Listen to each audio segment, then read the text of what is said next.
रासा international school की तरफ से आप सभी का इस वीडियो में स्वागत है।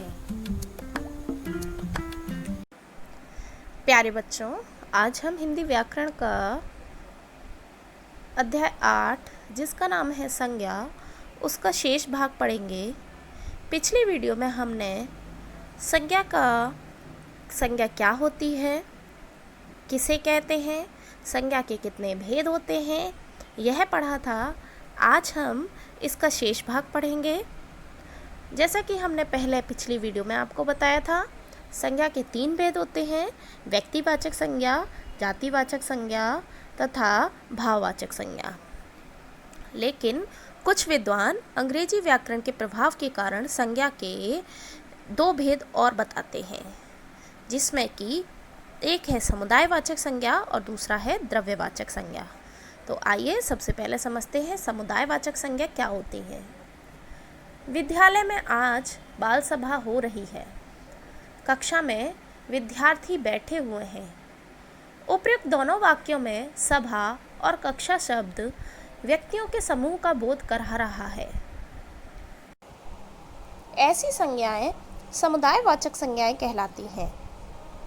अतः हम इसको इस प्रकार परिभाषित कर सकते हैं: जिन संज्ञा शब्दों से व्यक्तियों, वस्तुओं आदि के समूह का बोध हो, उन्हें समुदायवाचक संज्ञा कहते हैं।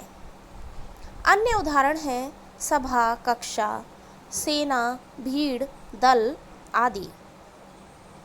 अब जानते हैं हम द्रव्यवाचक संज्ञा के बारे में। यह घी बहुत अच्छा है।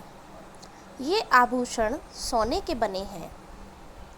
उपयुक्त वाक्यों में घी द्रव्य का बोध कराता है तथा दूसरे वाक्य में सोना धातु का बोध कराता है। अतः ये संज्ञाएं द्रव्यवाचक संज्ञाएं कहलाती हैं। अतः हम इस प्रकार द्रव्यवाचक संज्ञा को परिभाषित कर सकते हैं: जिन संज्ञा शब्दों से किसी धातु, द्रव्य, पदार्थों आदि का बोध हो, उन्हें द्रव्यवाचक संज्ञा कहते हैं। जिन संज्ञा शब्दों से किसी धातु, द्रव्य या पदार्थ आदि का बोध हो, वह द्रव्यवाचक संज्ञा कहलाती हैं।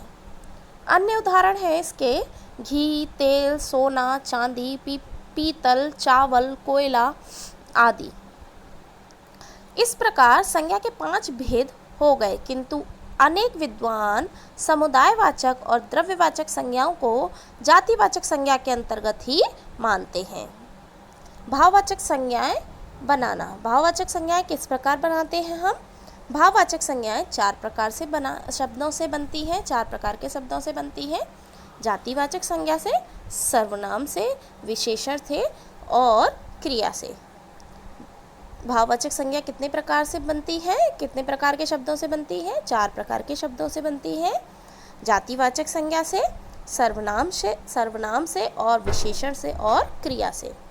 तो आइए सबसे पहले चलते हैं जातिवाचक संज्ञा से भाववाचक संज्ञा बनाना। जातिवाचक संज्ञा है पशु, और पशु का जो हम भाववाचक संज्ञा बनाते हैं तो हो जाता है पशुता।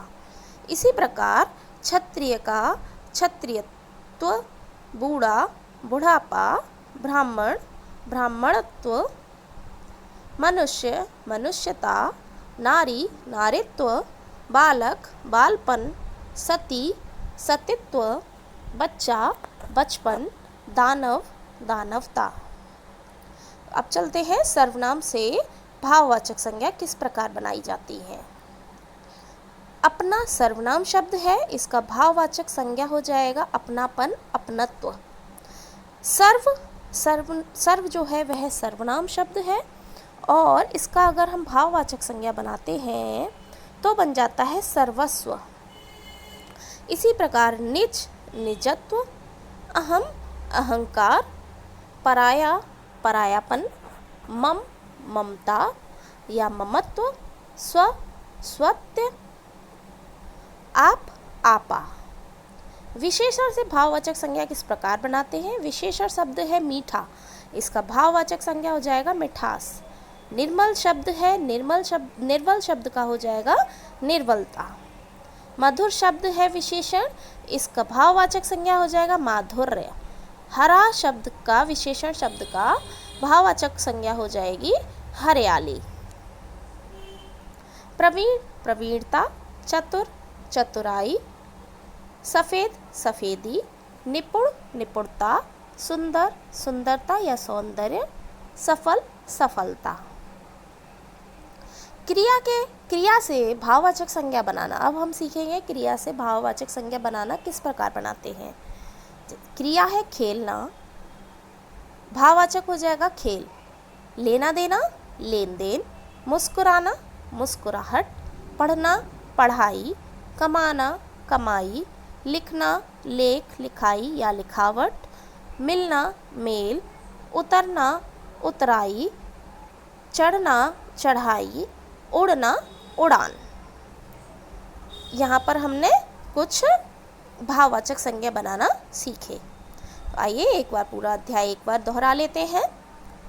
किसी व्यक्ति, वस्तु, स्थान या भाव के नाम को संज्ञा कहते हैं। संज्ञा के 3 भेद हैं, व्यक्तिवाचक संज्ञा, जातिवाचक संज्ञा और भाववाचक संज्ञा।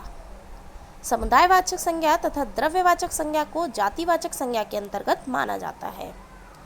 किसी विशेष व्यक्ति, वस्तु, स्थान का बोध कराने वाले संज्ञा शब्द व्यक्तिवाचक संज्ञा कहलाते हैं। किसी संपूर्ण जाति के व्यक्तियों, वस्तुओं या स्थान का बोध करवाने वाले संज्ञा शब्द जातिवाचक संज्ञा कहलाते हैं। जिस संज्ञा शब्द से किसी दशा, गुण या व्यापार के नाम का बोध हो उसे भाववाचक संज्ञा कहते हैं। समूह या समुदाय का बोध करवाने वाले संज्ञा शब्द समुदायवाचक संज्ञा कहलाते हैं। किसी धातु या द्रव्य पदार्थों का बोध कराने वाले संज्ञा शब्द द्रव्यवाचक संज्ञा कहलाते हैं।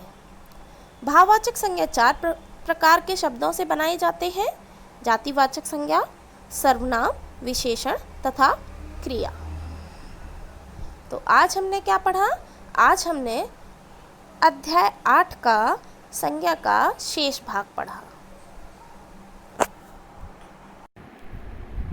तो अब हम नेक्स्ट वीडियो में नेक्स्ट टॉपिक कवर करेंगे। तब तक आप इसका अभ्यास कीजिए। धन्यवाद।